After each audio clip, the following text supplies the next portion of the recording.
சொந்தம் என்ன பந்தம் என்ன சொல்லிக்கொள்ள வழியே இல்ல. சொந்தம் என்ன பந்தம் என்ன சொல்லிக்கொள்ள வழியே இல்ல. ஏதோ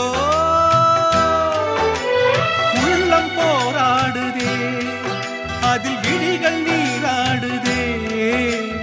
உயிரில் கலந்த உறவு இன்று ஊமையான பிறகு, உயிரில் கலந்த உறவு இன்று ஊமையான பிறகு. பூ பூத்த செடியை காணோ, விதை போட்ட நானோ.